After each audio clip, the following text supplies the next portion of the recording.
So welcome everybody to our first dedicated to HR user group meeting. So thanks so much for coming out on a cold, frosty day, walking across campus, I'm sure. We have a packed agenda for you guys, so I'm going to go ahead and kick it off, and we'll go ahead and get started. I do want to mention that we are webcasting today, so we're recording it, and people can also try to join online. So we had a little bit of difficulty on the finance side. I think we have those worked out. So in the future, if you're not able to walk across, we'd love to see you in person. It's much better for us. There's a lot more interaction and stuff. But if you're not able to make it, then you can try joining through a webcast as well. Okay, so I'm Anita Collins. If you guys don't know me, I'm the change management lead for the project. So I just have a tiny role. I'm going to kick us off today, and then I'll turn it over to our first presenter. Okay, so our deep dive topic for today is student actions. And for our agenda, we're going to, Kelly Huggins, who many of you guys may have seen in various training classes, is going to give us an HR overview, so give some base concepts that are very helpful for understanding how to work in Connect Carolina. Then Adam Beck is going to talk about working with positions for students. Corey Mims is going to talk about hiring, reappointing, and terminating students. Vicki Bradley is going to talk about the short work break for grad students. And then Adam's going to come back up, and he's going to talk about understanding FTE for students. And we are trying to save some time at the end for you guys to ask any questions that you have. So not just on the topic of today, but any questions that you have. Okay, so super quick, just as a reminder, so what are these user group meetings? They're deep dives into a particular topic, so we try to focus it on one particular topic that we're getting a lot of questions about and present that content. It's a chance for you guys to ask questions, so you don't always get to see the project team live, and so here's your chance to see us live and ask us questions that you have. I want to remind everybody that they're open to anyone, so anyone who has an interest in the topic, whether they do this type of work or not, just kind of want to get a general understanding, they're very, very welcome to come on out. You can find the dates and times and topics as we know them on the CC Info website. So how many of you guys have been out to the CC Info website? Yay, okay, major raise of hands, that's good. It's on the user groups tab, so there's a tab out there that's dedicated to these meetings. And please encourage your coworkers to come. So the more people we see, the more we know that we're hitting the right topics, and so please encourage people to come on out. Another quick reminder about the help desk. So how many of you guys have put in a help ticket? All right, okay. I thought you guys might have figured out how to do this by now. But just want to remind everybody that that is the best way to get help, because when you create a ticket, it assigns a number to it, so it doesn't get lost. So if you email somebody directly, then they have to manage that email, and everybody's getting quite a few email messages right now. So if you need help, put in a help ticket. It's just the best way to make sure it doesn't get lost. If you can, if you're having a problem, include screenshots, as much information as you can, examples of the problem that you're seeing. That just helps it get resolved that much faster. It's perfectly okay to put in a help ticket that just to say, how do I do this? So it doesn't just have to be problems that you have, but if you have a question about how to do something, that's a help ticket as well. It's also how you request enhancements. So there's a special queue where tickets go that are requests for enhancements. And again, I know it sounds like you guys have found it already, but 962-HELP is the number. Help.unc.edu is where you go to do an online help request. All right, so that's it. Thanks for coming out again, and I'm going to turn it over now to Kelly Huggins. Thank you. Hey, everyone. Am I talking too loud? I don't normally use the microphone. But there's a good turnout, so that must show how interested everybody is in student actions. And I know that Connect Carolina is a little different than our last system, and I think that it's really important to start in the beginning to talk about some of the differences, because everything that we do has sort of a very dynamic reaction, and how the information gets stored affects how the actions take place later and down the road. So what I wanted to do is just start by looking at the big picture and take that 50,000-foot view look at Connect Carolina, because it treats information differently, and we have to understand how it wants to look at the person versus the work that they do here at the university. And it separates how it stores the information. So the first step that you need to do is you have to get somebody in there as a person. You have to get the person in Connect Carolina as a person. For students, how many of you just deal with HR actions for students?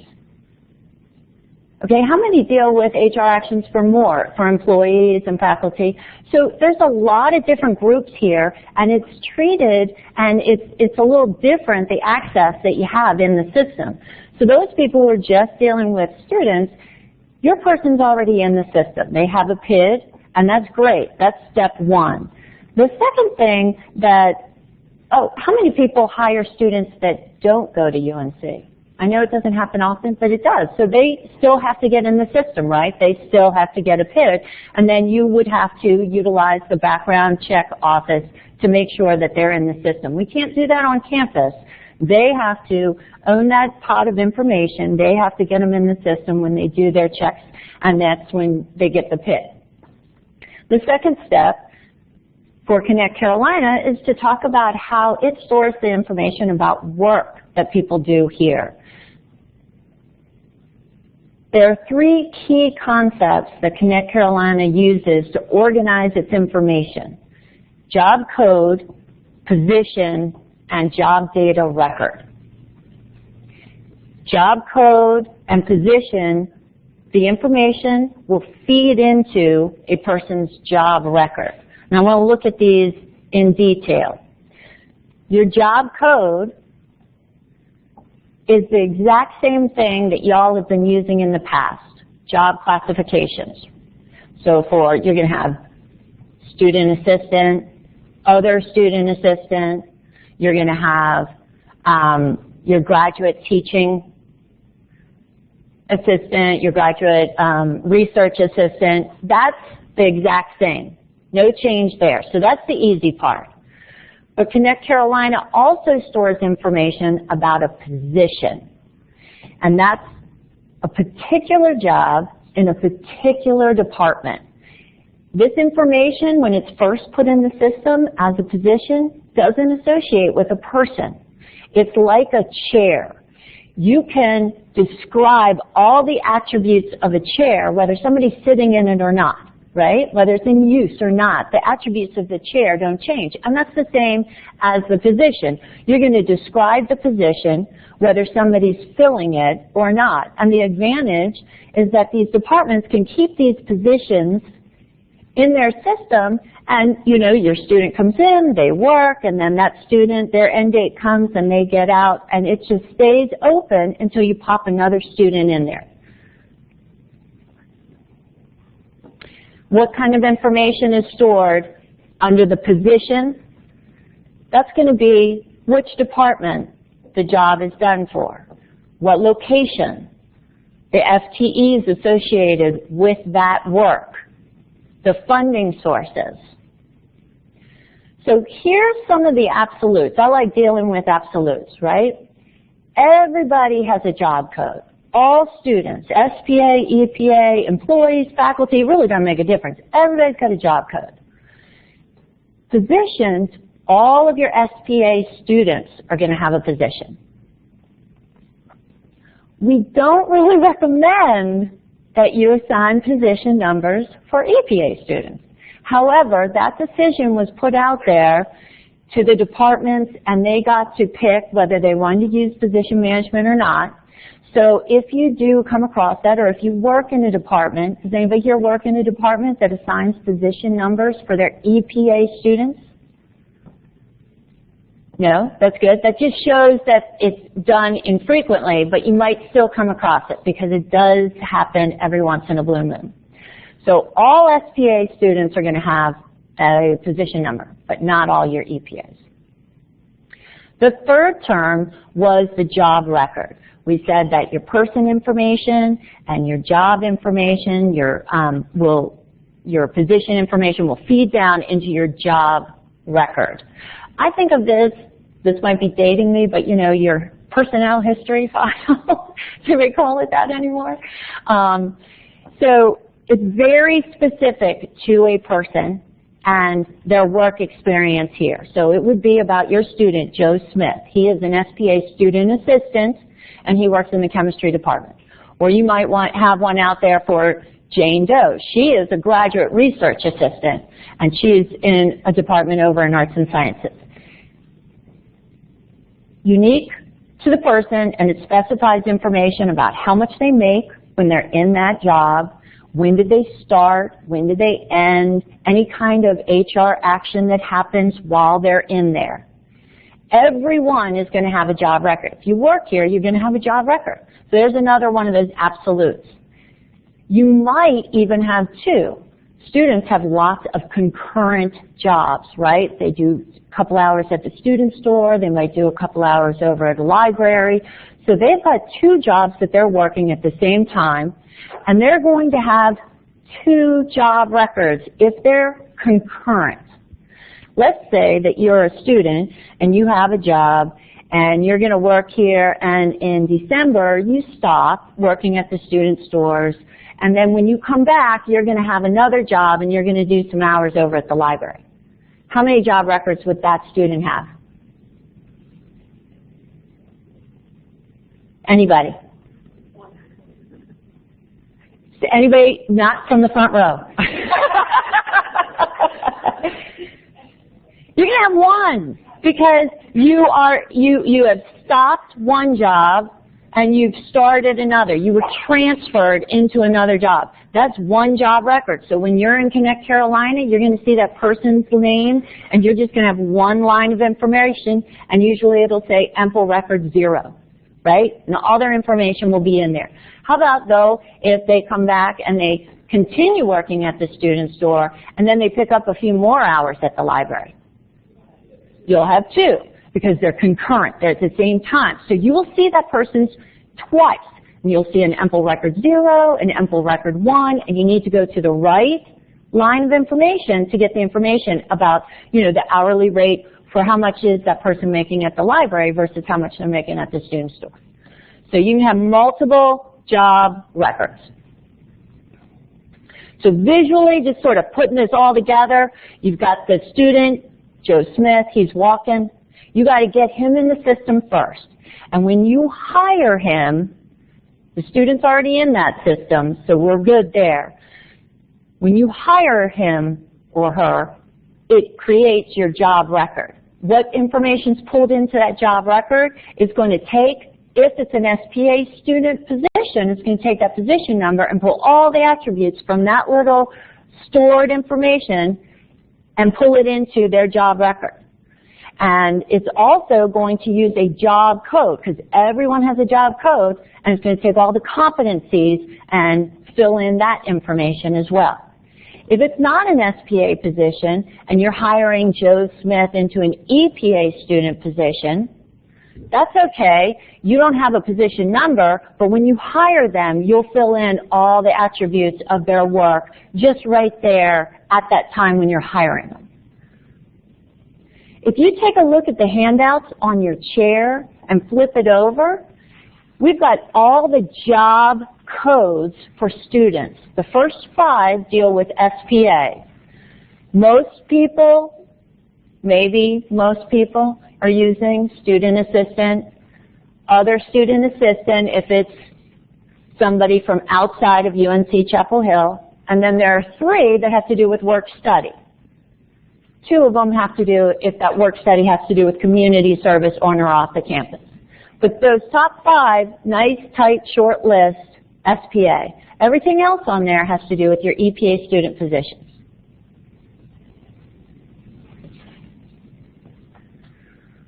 So to wrap it up, just sort of talking about how you get this information in. It's one system. It is compartmentalized, and it's dynamic in that you want the information in this section to be correct because it pulls it out of that slot and fills in the record over here. So that's why some things, it has to all work together. It's got a couple moving parts. But we also have these things called EPARs. These are the things that we can use to drive action. As a person who deals with students, you have access to all 7 forms. but only if you're using a PID that's associated with a student.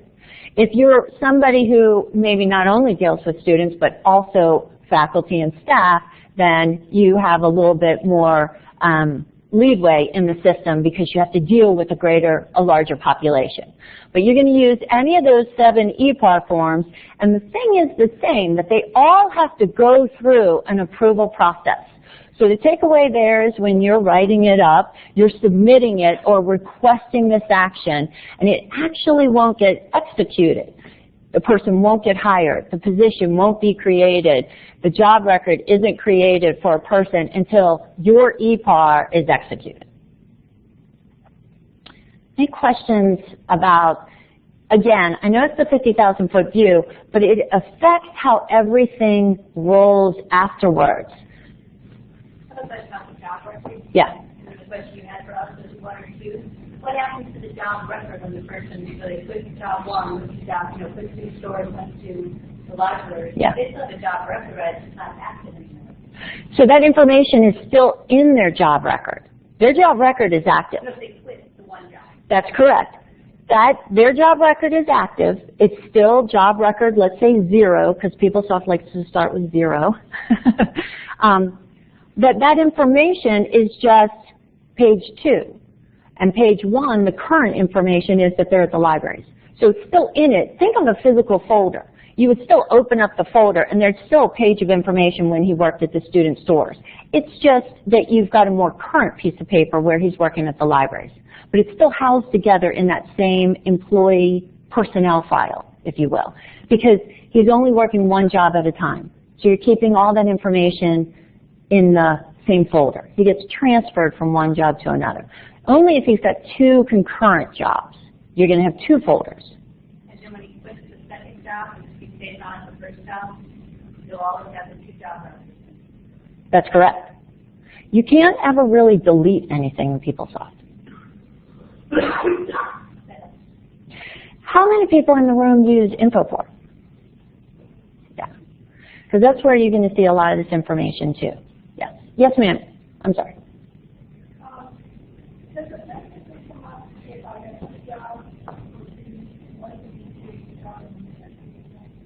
No. You mean I have one person, Joe Smith, and he's got an EPA job and an SBA job. That's not a problem at all. There's lots of students out there that have 2 types of jobs. So he's going to have 2 records, right? They're at the same time.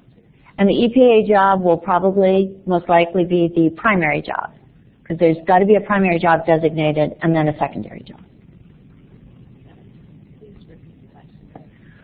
Repeat the question. I'm so sorry. For the people that were calling in, the question was, if a student has an EPA job and an SBA job, is that okay? Can they have 2 different kinds of jobs like that? And they most definitely can.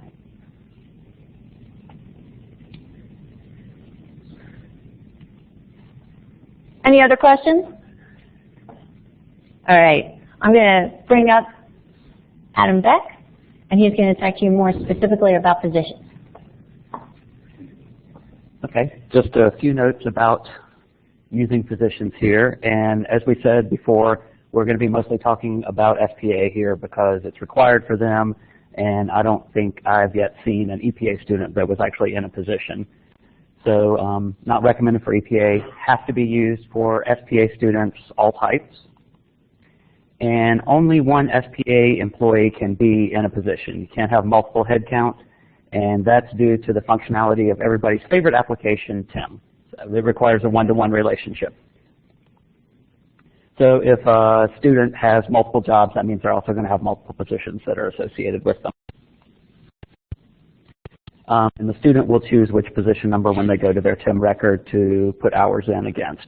And one thing we did learn working on a help ticket recently is until a student actually puts hours against a position in TIM, the TIM administrator in that department doesn't see it. So that was a little mystery that got solved. So if you're not seeing it for some reason, that means the student hasn't put any hours against it yet. So positions can be reused. When a student leaves, you can hire somebody else into them. In Legacy, the position died with the appointment. When the person left, you couldn't reuse the position. In this, the position can go on, and you can put multiple incumbents into it over time. You can only do one. This is position EPARs are different from job data EPARs, where you can stack multiple actions on top of each other with the same effective date. Positions will only allow one effective date action. So you can't do two different actions that have the same effective date, although you could do multiple actions on one EPAR and have that right through. So one thing we see a lot is that people will create a position and then they realize, oh no, I needed that to be at 0.5 and not 0.25, and they'll put through a second EPAR to change the FTE with the same date, and it won't go through. So you have to have a different effective date.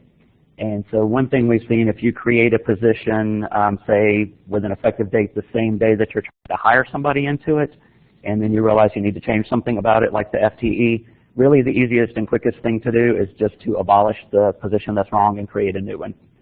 That takes you about a minute to do that. So. And each EPAR that you do have to have a reason code selected on it for history purposes, what you're doing to it. Work study positions, you do have to select a salary grade. Regular student temps default to the TMP salary grade. So work study salary grades are associated with the hiring range that's posted with the position. So those are the ranges that are associated with this, the S1 through the S4. So when you're creating a work study position, then you'd select one of those. And just another note, lump sum payments for EPA students who do sort of ad hoc work aren't allowed anymore. So what we're recommending is that you create an SPA 10 position, hire them into it, and then pay them through that position for the ad hoc work.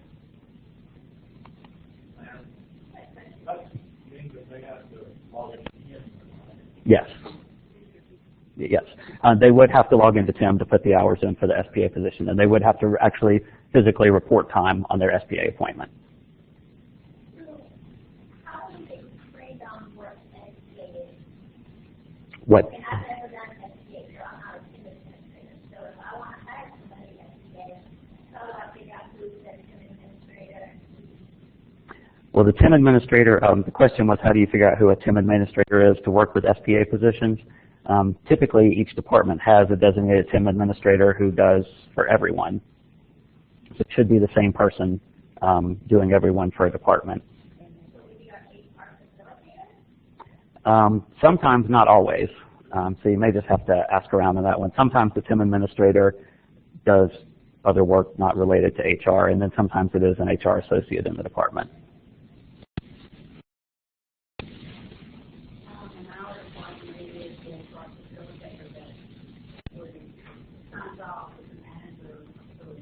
Right.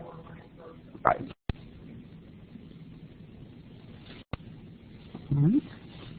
Any other questions on SPA student positions? I think Kelly has a few points about Infoport position reporting.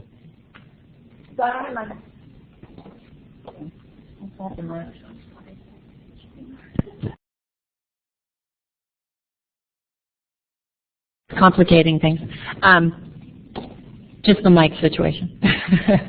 I just wanted to show everybody, y'all, I saw a whole bunch of hands come up and that you're already in Infoport. We do have some training classes around Infoport for HR actions and finance actions. So right now we're just talking HR, and if you haven't seen this, you have to get access to this and you want to work with your Infoport administrator. But there is an HR app in Infoport, and you can see it's got the tabs running across the top, and just sticking with Adam's section subject matter here, there's a tab for positions. So if you want to see information about a position, if you need to get position numbers, anything, you can have Infoport running on a Windows tab at the same time that you have Connect Carolina running on a separate tab. So you can go and toggle between the two, find out the information in Infoport that you can use. If there's a position out there, you can search for your vacant positions. Find that number to use in the EPAR in Connect Carolina. So there's more information about this and some reporting, but I just kind of wanted to do the one slide here to show you what's possible and invite you to come to the Infoport training classes, because they do take about a half a day for HR and finance separately.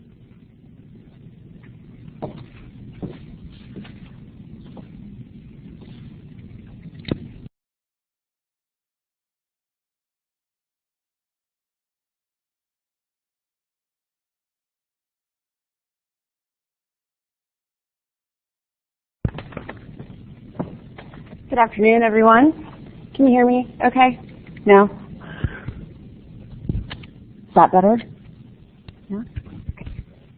My name's Corey, and I am going to be reviewing key points with you today around accessing student information in Connect Carolina, hires, as well as managing student data, and such as reappointments, as well as terminations.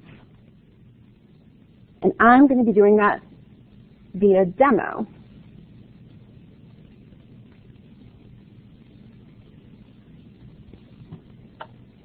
Okay, so everyone's familiar with this page. This is the Connect Carolina homepage. And I want to start off with talking about student hires, and if you are going to hire a student, or if you have a student that's in your department and you want to get information about that individual, where can you go to find that in Connect Carolina? So in the HR Payroll menu, from the HR Work Center,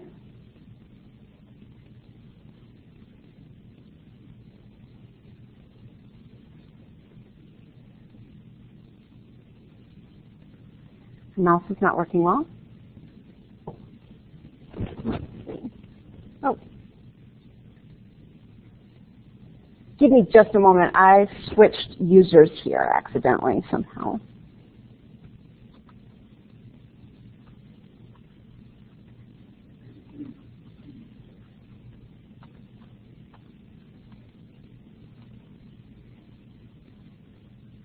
Okay, so I'm logged in as a student originator. So you'll see the same access that you have as I'm walking you through these steps. So in the HR Work Center, under the Person Data folder, there's a link called Employee Information. Have any of you used this Employee Information link before? No? Good. This will be a helpful link if you want to look up details on students that are employed or have been employed at UNC.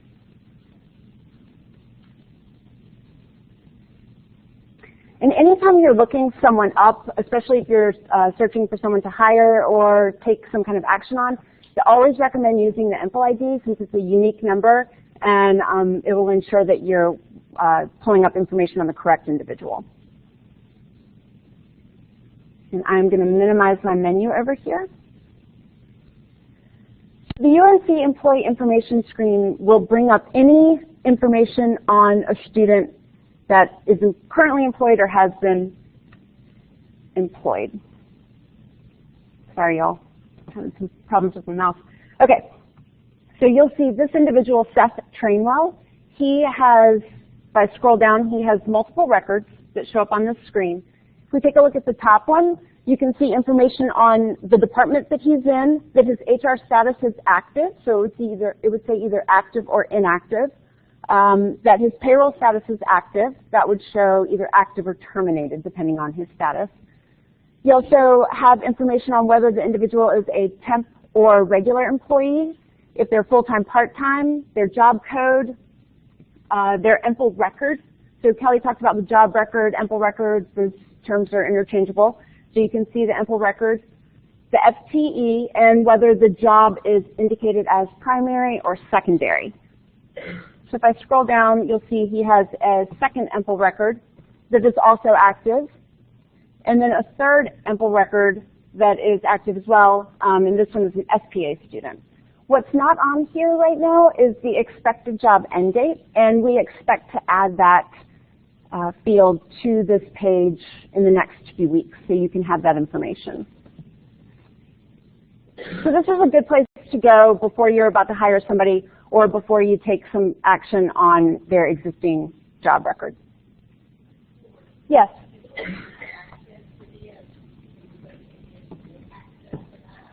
So the question is, if you don't have access to the UNC employee information page, can you put a ticket in to get access? And yes, you can.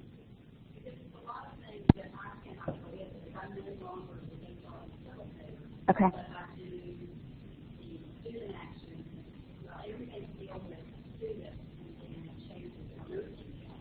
Okay. If you have a student originator access, you should already have this link. So If you are a student originator or a complex user, you should have access to this link, and if you find that you don't, please do contact us, yes. Are there other questions about this link before we proceed?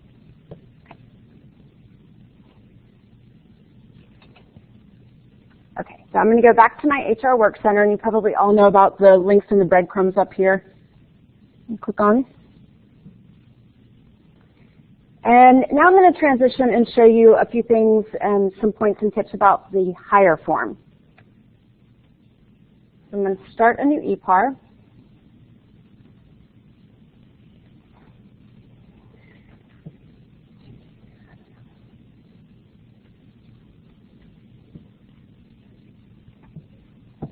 And I'm going to start with hiring an employee. And as I mentioned, the best thing to do is, especially when you're hiring an employee, is to look them up by their EMPL record since it's unique. You always want to make sure that before you start the hire, you're choosing the right person. So I want to point out, when I pulled up this person's EMPL record, you also see his name will appear, the date of birth, and the last 4 digits of his Social Security number. These are things that you can use to ensure that you are selecting the right person to hire. Another way to get information on an individual before you select them for hire or taking the action, this eye icon here is additional information. And if I click on it, it'll pull up pretty much the same information we just saw on the UNC employee information screen. This does have the appointment end date there at the bottom. So before we can, until we can get that up on the UNC employee information screen, you can find the appointment end date here. So you'll select the arrow to start the hire.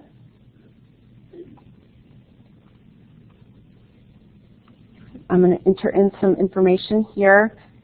You'll pick the job family and the employee group. One thing we have found, if you select the Edit Existing Job checkbox before you complete the fields on the top of the form, it will throw off data on the compensation page. So always be sure to fill out forms from top to bottom.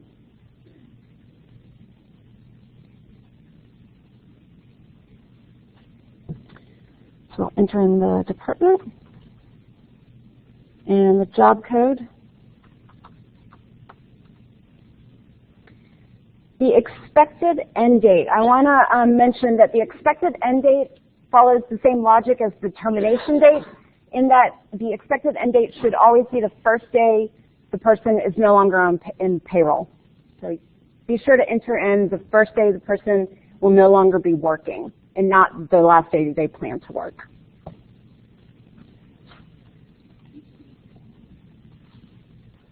And you'll want to enter the standard hours.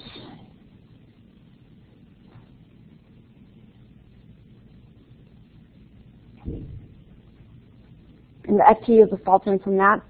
Supervisor is required.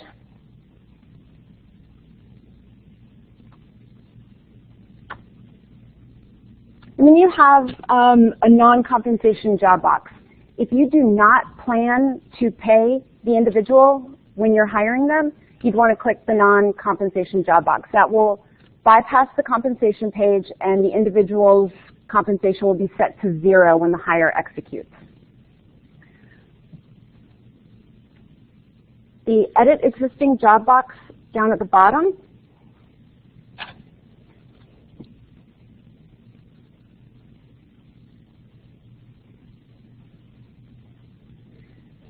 This functionality drives whether or not you're going to give somebody a secondary job or you're going to transfer them out of their current job into a new job.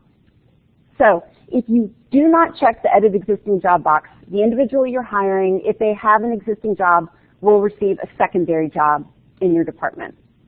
If you check the Edit Existing Job box, then you're saying that you want to take them out of a job that they are currently in and transfer them into your department. And if you have any questions about that functionality, please don't hesitate to let us know, because we have had individuals that have been transferred out of someone else's department into another department, or been given a second job when their current job remained active and they were overpaid. Yes?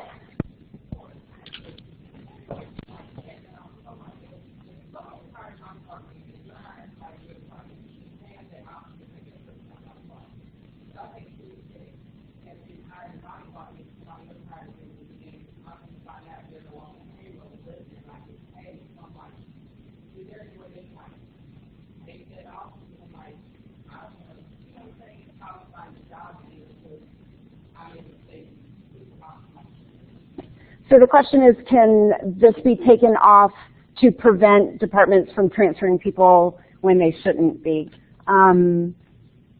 We can take a look at it, or you can submit an enhancement and we can review it, but as of right now, that's not anything we have discussed removing.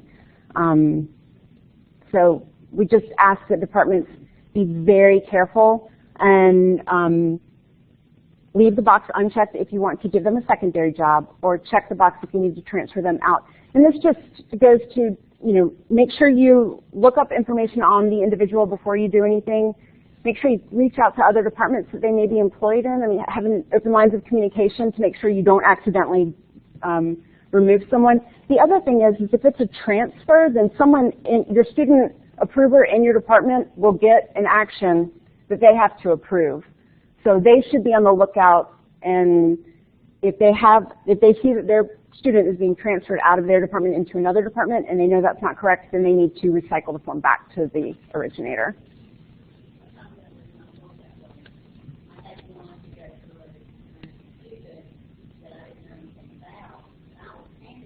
Mm-hmm.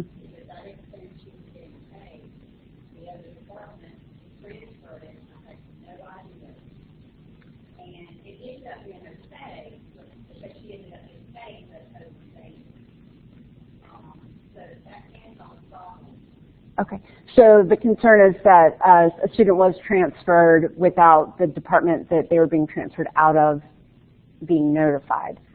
We'd have to look at workflow and notifications. Yes, so the student reviewer and approval role is optional, so some departments have chosen to put them in. So actions on employees go through the HR rep, right, for a contact originator, but the department has option to have a student review or approval. So it could be that your department didn't have that student review or approval set up for that company. I do the same question, but am I under the impression that you are somebody's teaching assistant, or whatever term you're going to call it, is that not always the primary job? Say, for example, they're working in the library, and they manage to get their acting. But if I hire somebody to teach, is that not supposed to be the primary job? But just there to hire a PE? And then what's to prevent somebody else from coming and saying, oh no, my job is primary, yours isn't? I guess it's kind of the same way what they're doing, but just allowing people to know So we typically say that the EPA job would be the primary job. That's kind of the rule of thumb that we have. And you actually can't switch somebody from a primary to secondary. That actually has to go through the help desk in order to do that. So they would take a look at it and kind of work that out with you if you needed to switch someone.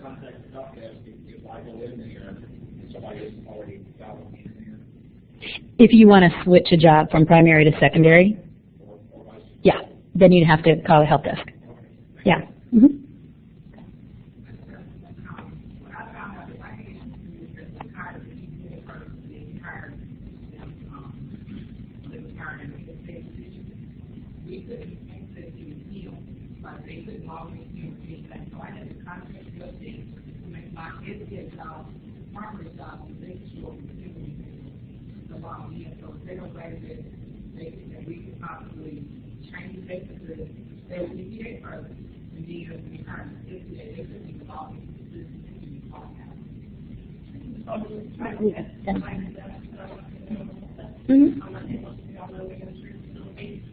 We did find working him, that if the EPA appointment is not compensated, then it doesn't send it over to him, therefore the secondary appointment doesn't get pulled in.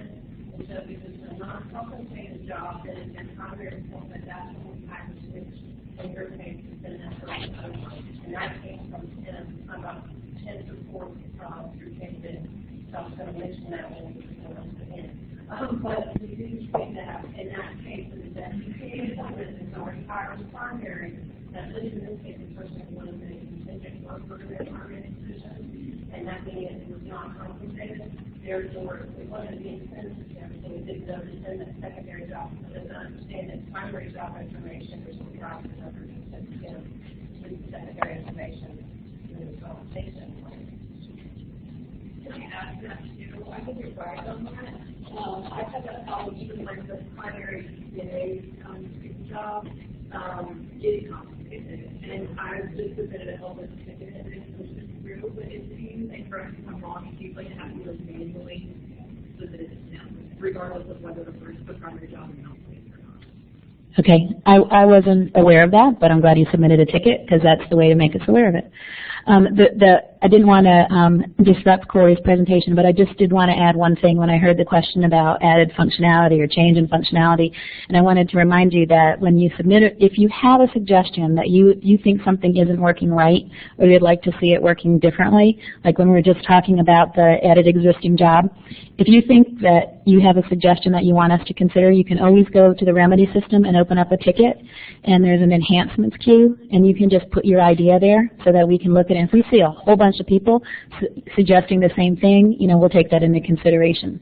And the other thing I would say is you can always give this feedback to your HR officer, because we meet with HR officers once a month, and we have a subcommittee of people who look at our business practices and the technology. In this case, it would be Connect Carolina. And so there's a subgroup of the HR officers who, when issues like this bubble up through them, that subcommittee looks at the processes just exactly like this and might say, should we reconsider that? It's causing a lot of problems. So even though it's not on our radar right now as something we're looking at changing, if you either submit, remedy tickets as an enhancement, or bubble it up through your HR officer, it will get to us and we can take a look at if there's certain things that need to change.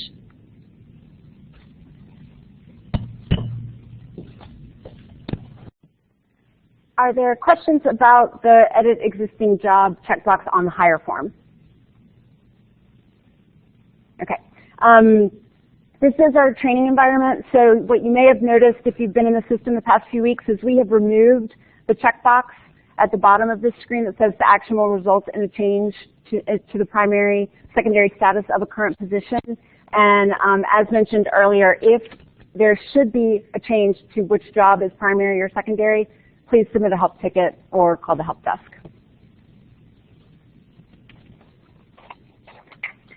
Are there questions on the hire form before we take a look at the edit existing job form and managing student data? Yes.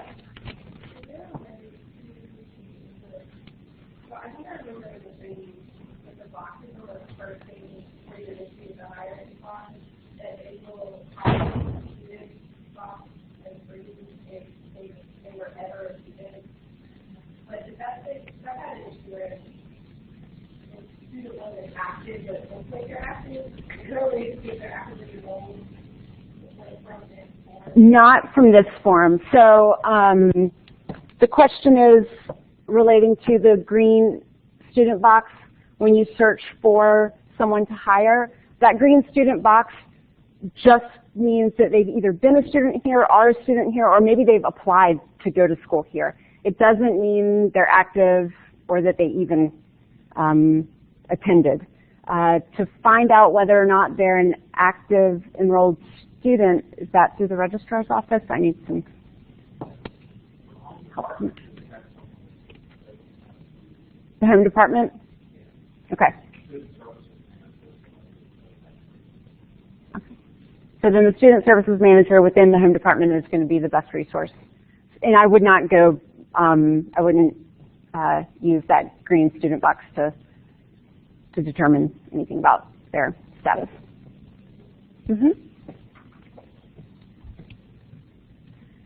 Okay.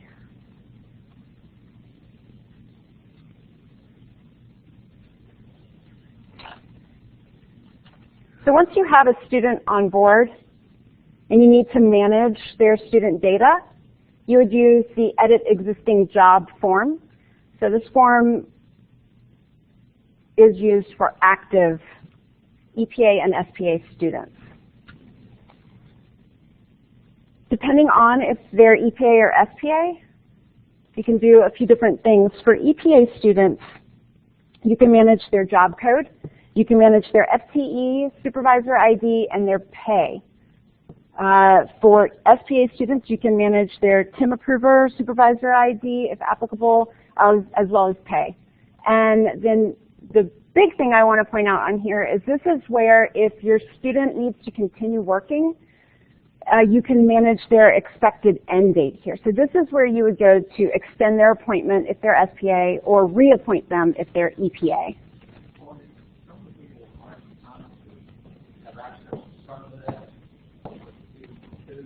Okay.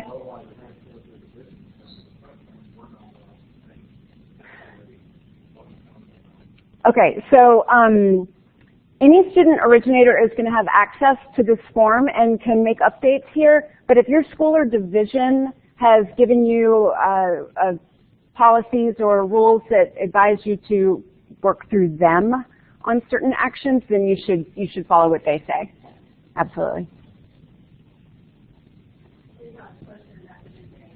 Okay.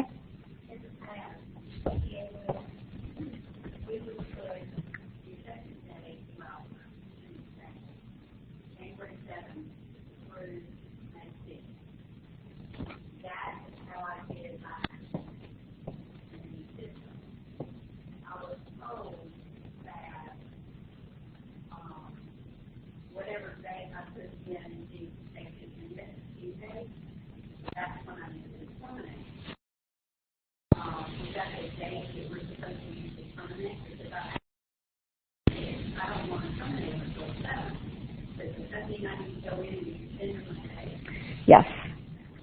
So if you, at one point we were able to push everybody's expected end dates out by 1 day.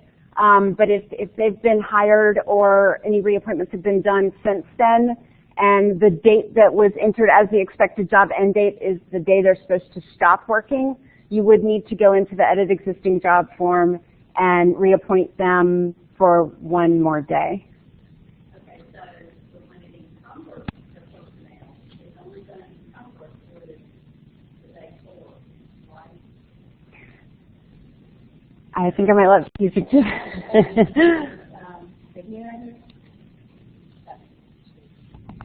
Is Mira here? Do you want to address that one, Mira?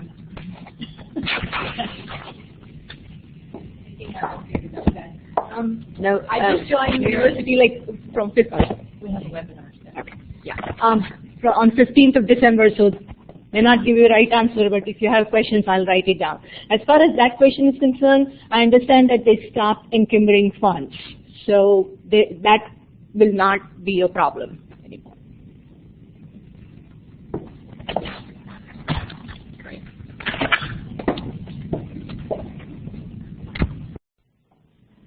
Okay, so if you do need to push out an expected end date by 1 day or by several months, or let's say you have a graduate research assistant that has an expected end date January 1 and you want to reappoint them for the next semester, you would use this form. You don't need to hire them into a position, another position.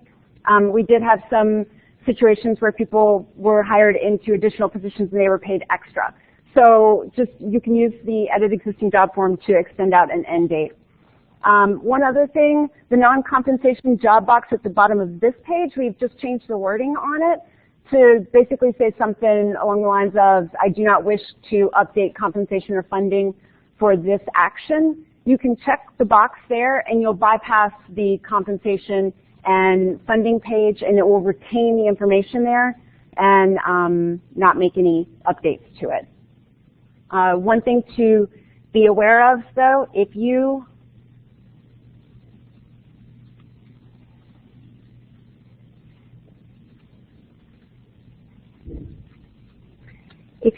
hit the compensation page when you're working through the form and you decide you need to go back, So if you're on the compensation screen and you decide you want to go back and fix something on the first page, when you click previous, you'll get a warning message that basically says if you go back at this point, you will clear out the compensation that's on this page. So if you clear out the compensation that's on the page, be sure you don't check that box on the first page, otherwise it will write and update the person's job data record to 0 compensation. So if you zero it out here, make sure you come back through this way and add the compensation back in. Or you can just stop the action at this point, put it on hold, or start the action over again if you're concerned that it's clearing out the compensation.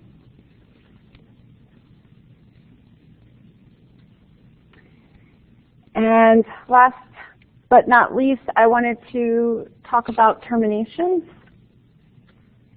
The termination is handled through the change in employment status form.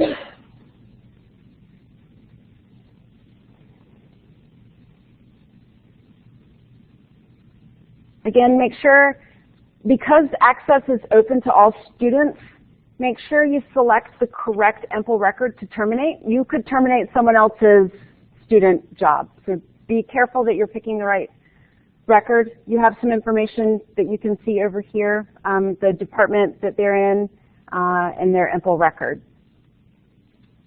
Each job needs to be terminated individually. Terminating the primary does not terminate the remaining jobs.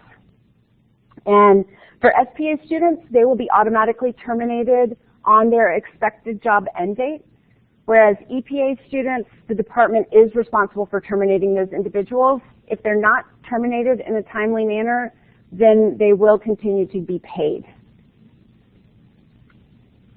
Yes.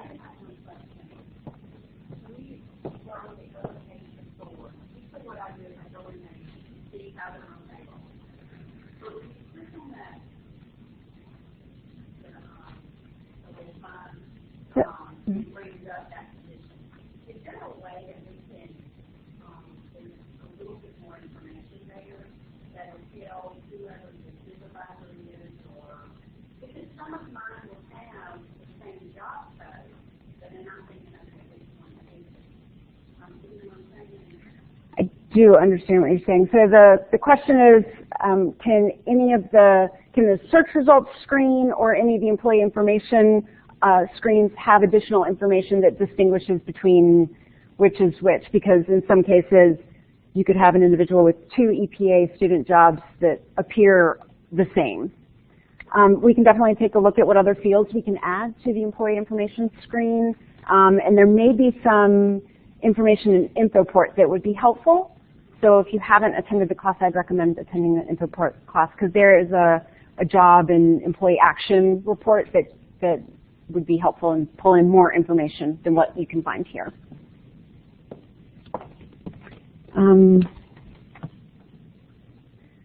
So the termination date is always the first day the person's not on payroll. So that's pretty much all I want to mention here. And then to not update the last day worked to the same day as the effective termination date. We have seen some EPARs come in where the effective date and the last day worked are the same. That'll get stuck at the integration broker.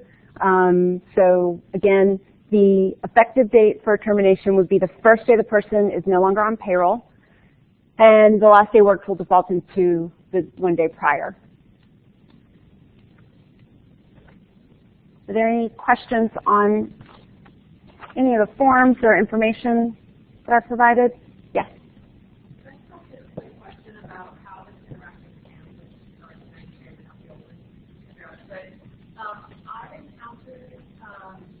Having a number of EPA students who are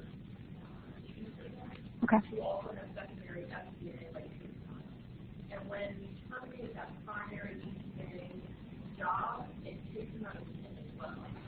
Yes. Is this a no thing? Is there anything that I'm doing wrong? It's not anything you're doing wrong. It's a known thing. So if the primary job terminates, then the person is removed from TIM. We have a report that we look at daily and to see if anybody does not have a primary job, and we go in and update any existing jobs to the primary. Though in between that day, you could see that they're not in TIM, but we are aware of that. And oh, right, and there could be a delay with the payroll lockout. So if it's payroll lockout, then we don't have access to updating people's records. So there may be a delay with that. But we do, again, have a report, and we try and catch those and update them as quickly as possible. Sure. When somebody already has an SPA position, temporary, and then I try to hire them to a secondary SPA position, from my experience, it doesn't appear in the transfer window to them until I manually help them. Is that the same way? I mean, is there anything else that I can be doing, or is it just where it's I don't think there's anything else you can be doing. The question was around, I have an SPA student who I give a secondary SPA job to, and until a help ticket is submitted to Tim, they don't show up as being able to transfer hours into that position. As Tim is aware of that, and I don't know that there's anything else you can be doing other than submitting that ticket, for now,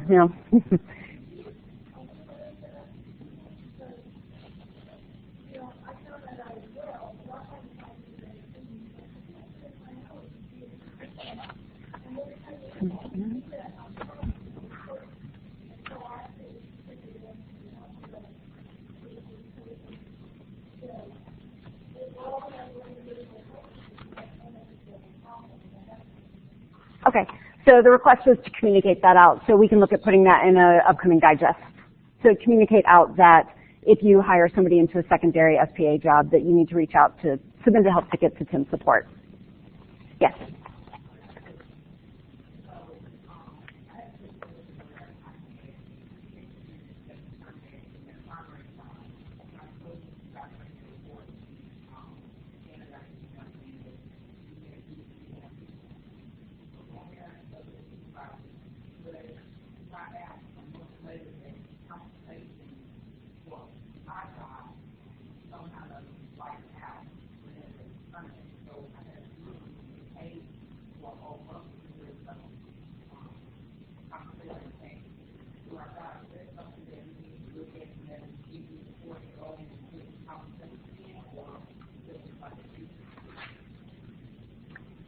So the person was terminated and then they didn't get paid?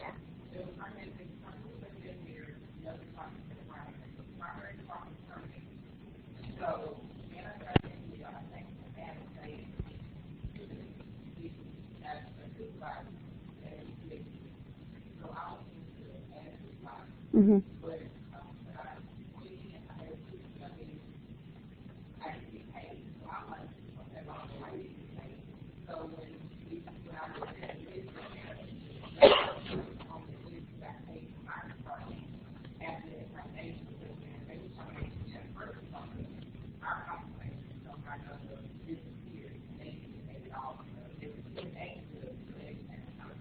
I see. So this sounds like a situation where there was a student that had two jobs and all the compensation was on the primary, and then the primary job terminated, which then also ended the funding that was being paid off of or for your job. I think that will be fixed as we go forward. We're seeing that departments, when they're hiring students, instead of putting all the primary and FTE on the primary job, they're putting FTE and pay on additional secondary jobs too. So hopefully that would then prevent, if any other primary department terms, your pay will continue. Yeah. That said, again, we're looking at some reports that will be available in Infoport where you can see compensation, so you can monitor that in the event you find out that a job has been terminated, and want to make sure that your job is going to continue to pay.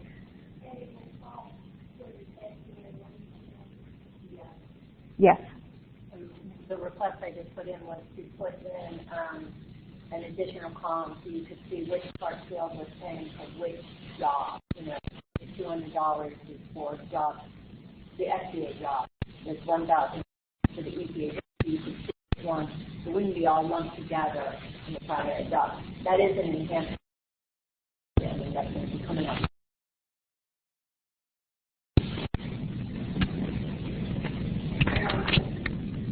How can we go in and look at payroll reports?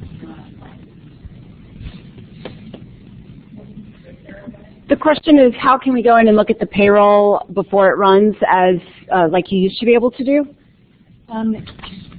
You can look at the check register in Infoport. So if you have access to that, if your department has given you access to that, you can do the check register, and you can go in and you'll see once the pay, because the pay calculations run kind of several times over several days, so you can go in, take a look at it, and I'll say, I think it says prelim if it hasn't been finalized yet. So you can go in and kind of pay attention and watch your actions to make sure that they go through.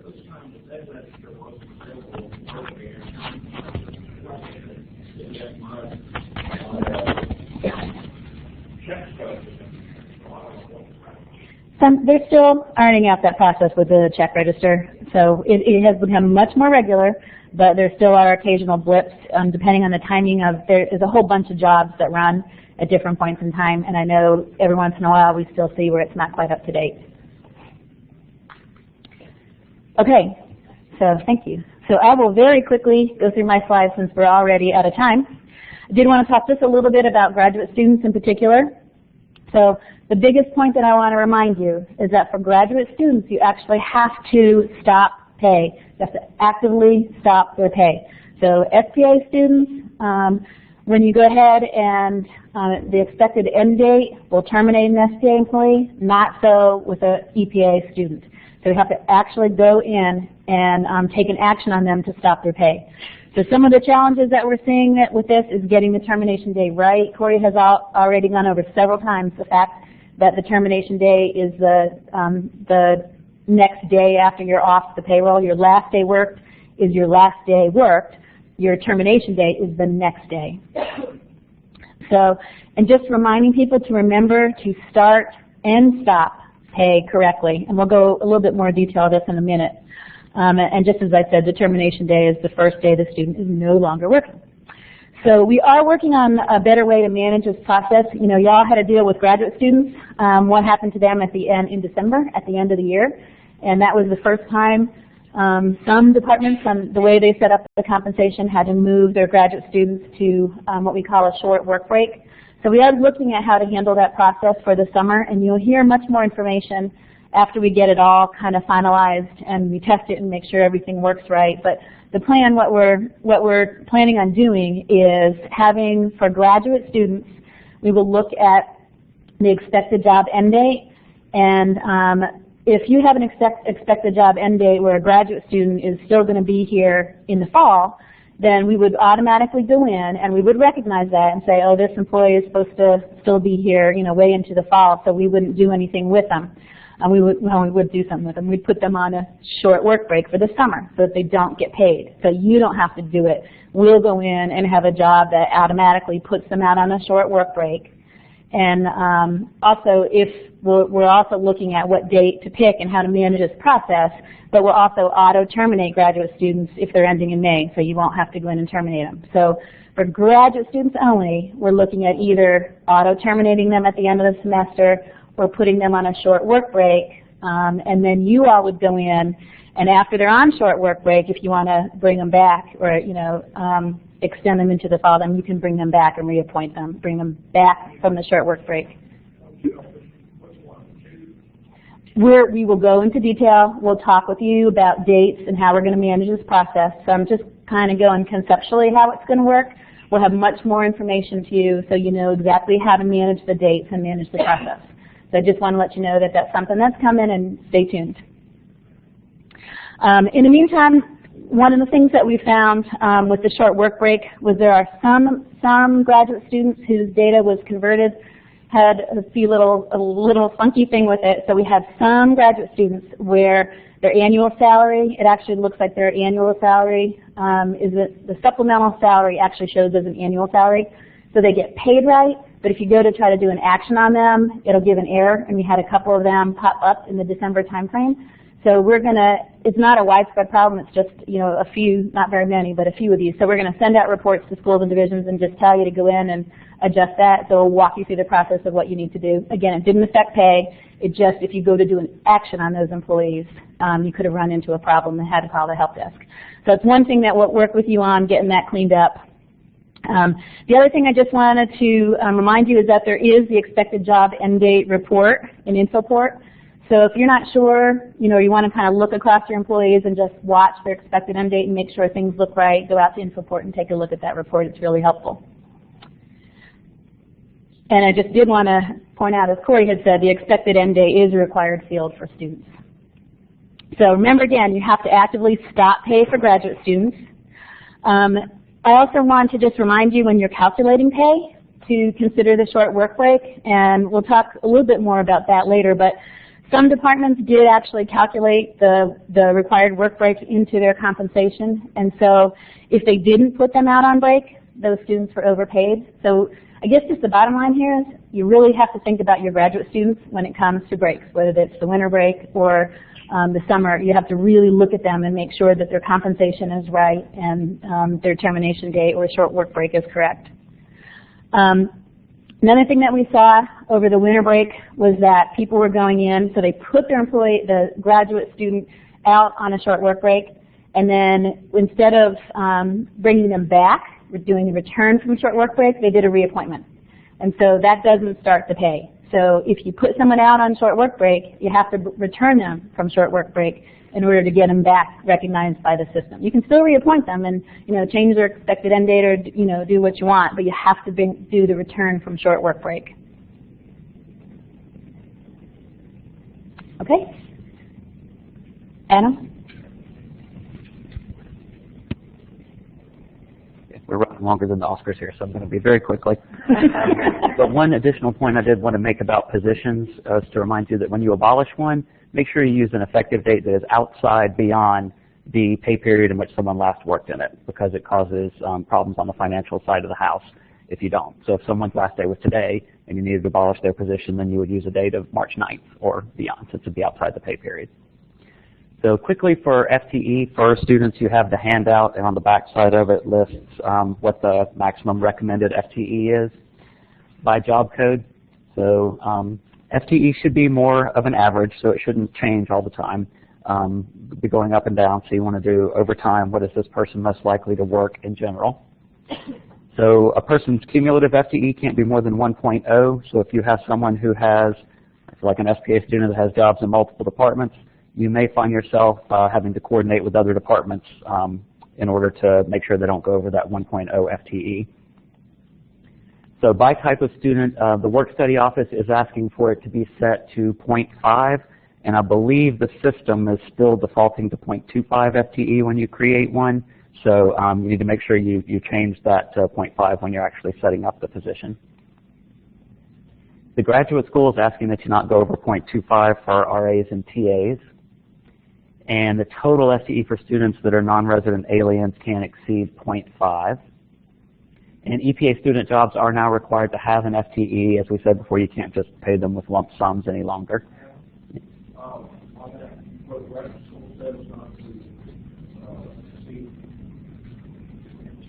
0.25.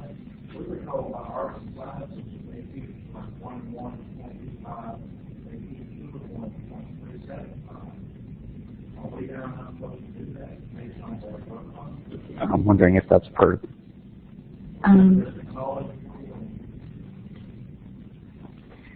So I think that this is general guidance from the graduate school. So I would talk with your HR officer or people about what you're doing. Mm-hmm. Yeah. And there are implications to FTE for the Affordable Care Act, Ashley's very favorite thing. So remember, anybody that's at a 0.75 FTE may become eligible for employer-sponsored health care. And you can actually pull reports from Tim about the hours people have worked. So benefits does get reports on that, but they can track, but you can also look yourself too, so you can be proactive about it. So I think we're at the end of the presentation, so questions on any of the topics.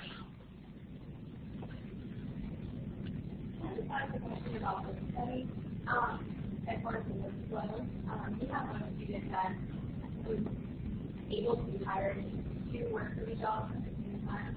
We were the primary work study job, and then another department hired for another work study job. We only found out when the student was trying to log in that the name of their life was two work study jobs. Right. So it works in the other side. So once we hire someone to work for the student, and work study gets one type of report, that if student now has a work study job, there's a little unique to why it was stopped prior to that, the secondary hire period. No, work study is not in the approval route.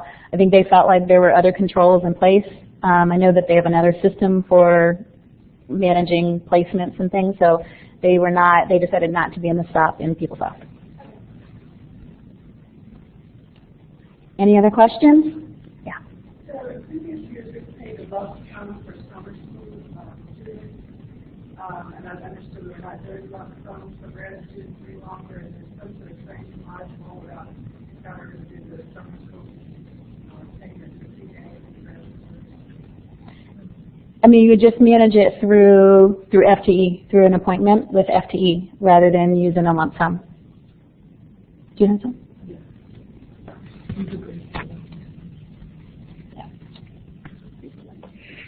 Recognizing some of the challenges associated with paying grad students, especially around summer school, we've agreed at least for this summer to allow lump sums to continue with the grad school, but the FTE will still have to be adjusted appropriately from if they're at a 0.25 per se, in the spring semester, and then that needs to go up or go down based on the credit hours they're teaching. We would expect that action to take place. But we are working with the grad school office to figure out how to exactly pay through that special summer school payroll. So in effect, it'll look a lot like a lump sum. I don't know that it's technically a lump sum, but it's going to be paid through the summer school payroll.